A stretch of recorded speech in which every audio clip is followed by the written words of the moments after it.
Assalamualaikum warahmatullahi wabarakatuh. Waalaikumsalam warahmatullahi wabarakatuh. Marilah kita awali pembelajaran hari ini dengan berdoa membaca surat Al-Fatihah bersama-sama. Bismillahirrahmanirrahim. Alhamdulillahirabbil alamin. Arrahmanirrahim. Maliki yaumiddin. Iyyaka na'budu wa iyyaka nasta'in. Ihdinas siratal mustaqim. Siratal ladzina an'amta 'alaihim ghairil maghdubi 'alaihim waladdallin. Amin. Baik anak-anak, hari ini kita akan belajar tentang qawaid atau struktur dalam bahasa Arab. Dan tema hari ini adalah hiwayat. Hiwayah itu apa? Hiwayah adalah hobi. Sebentar ya. Iya, Pak.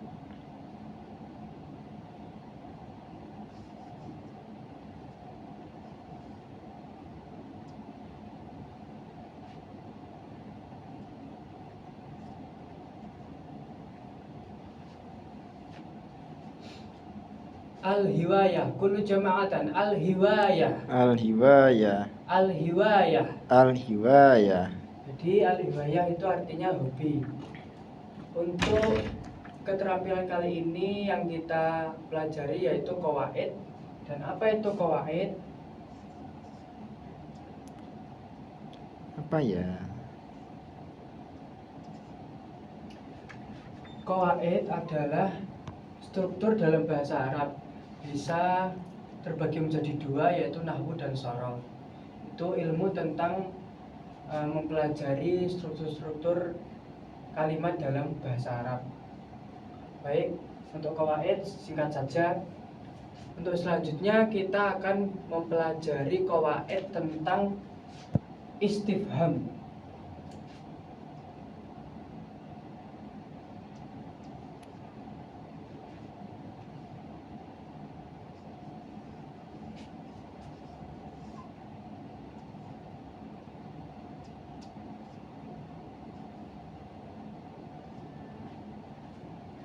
Apa itu istifham? Istifham itu adalah kalimat yang bertujuan untuk mencari informasi dari lawan yang diajak bicara. Maksud dari gampangnya di bahasa Indonesia itu bisa diartikan kalimat tanya. Nah, kalimat tanya itu ada syaratnya, yaitu kata tanya. Kata tanya dalam bahasa Indonesia kita sebutkan dulu ada apa saja. Ada apa, siapa, kapan, di mana, mengapa, dan bagaimana. Baik, saya tulis dulu.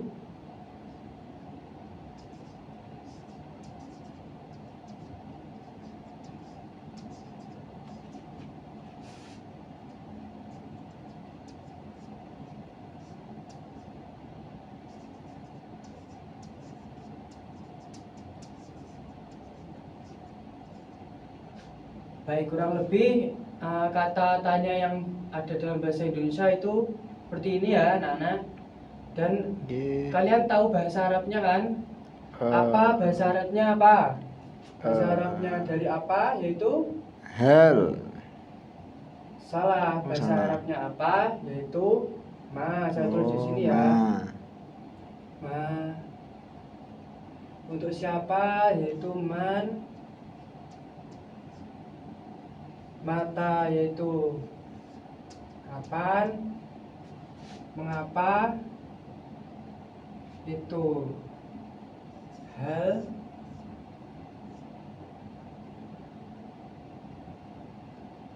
saja, bagaimana yaitu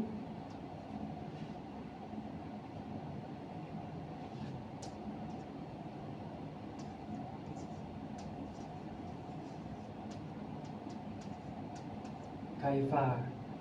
Jadi istifham itu adalah kalimat yang bertujuan untuk mencari informasi dari lawan yang diajak bicara. Maka dari itu ada kata apa, siapa, kapan, mengapa, dan bagaimana. Dan dalam bahasa Arab disebut istifham.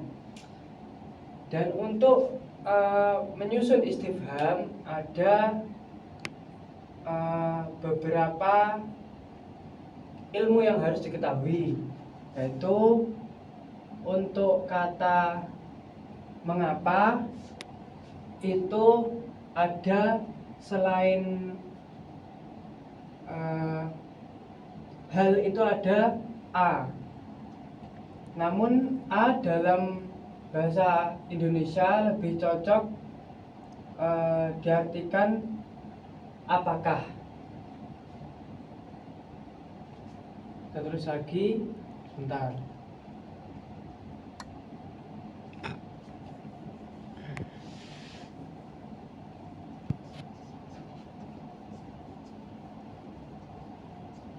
Untuk mengapa itu mempunyai teman, hal itu mempunyai teman yaitu A. Dan A itu bisa diartikan apakah lebih cocoknya. Kalau mengapa itu kurang cocok. Karena apa?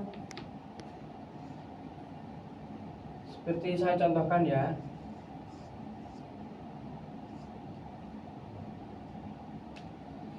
Kalau hal itu bisa diartikan mengapa.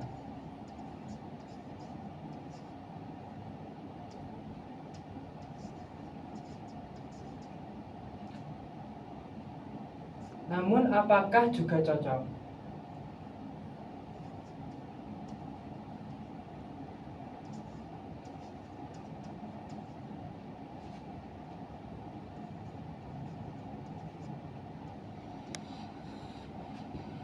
Hal itu cocok untuk kalimat mengapa atau apakah. Kalau A itu hanya cocok untuk apakah.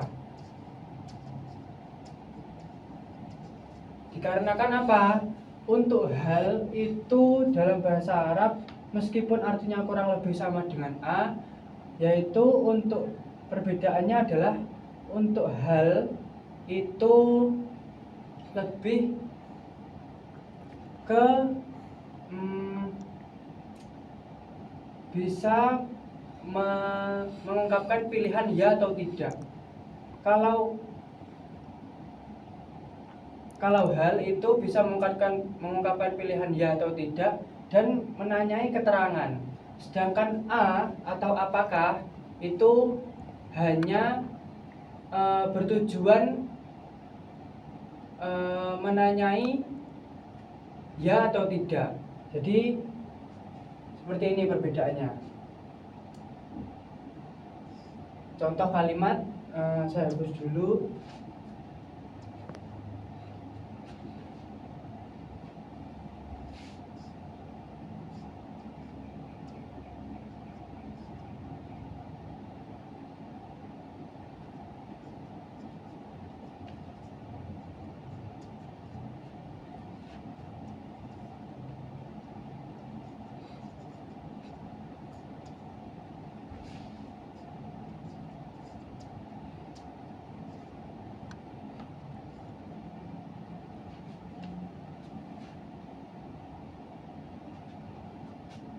Nah, ini bisa dipakai menggunakan hal atau A. Contohnya,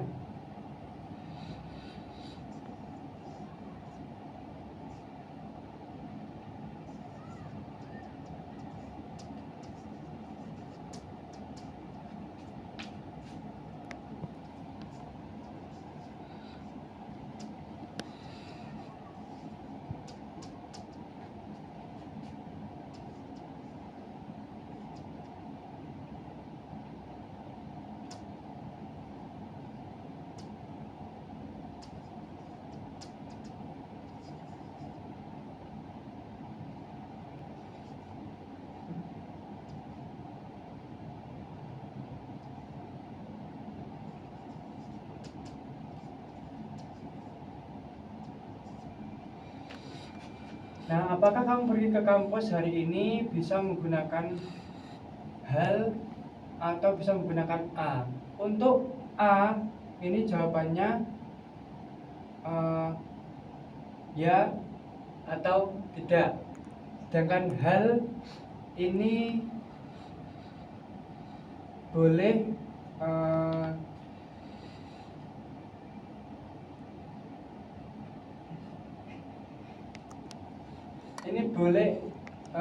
jawaban dari A yaitu bisa ya atau tidak.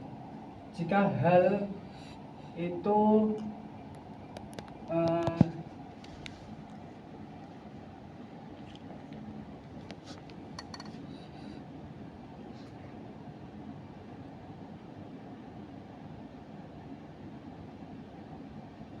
dapat digunakan untuk pertanyaan yang positif. Ini contoh lain yang lebih mudah untuk yang hanya cocok menggunakan hal, yaitu apakah,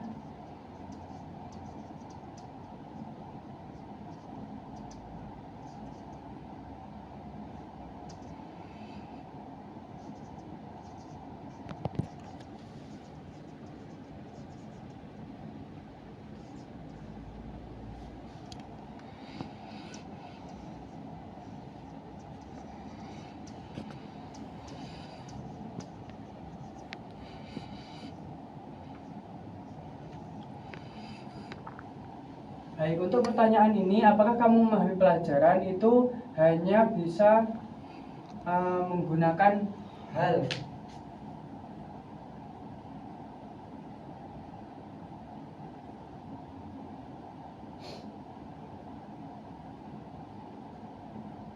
Untuk pertanyaan pilihan ya atau tidak lebih cocok menggunakan A. Jadi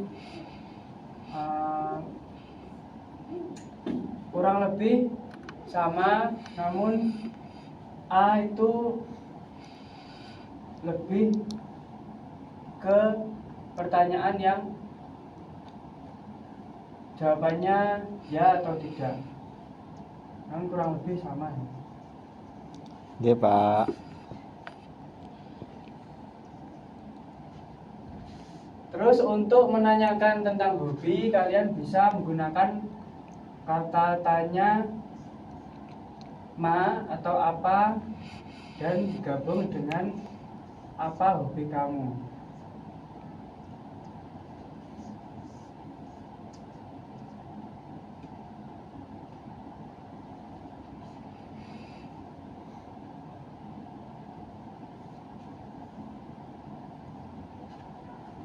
Jadi untuk menanyakan apa hobi kamu, kalian bisa menggunakan kalimat ini, ma hiwayatuka. Untuk K ini untuk lawan bicara laki-laki, untuk Ki lawan bicara perempuan. Kalian juga bisa menggunakan kata tanya. Misal kalian mau bertanya apa yang kalian suka lakukan di waktu kosong, nah itu kan juga menanyakan tentang hobi. Itu juga kalian contohnya menggunakan kalimat seperti ini.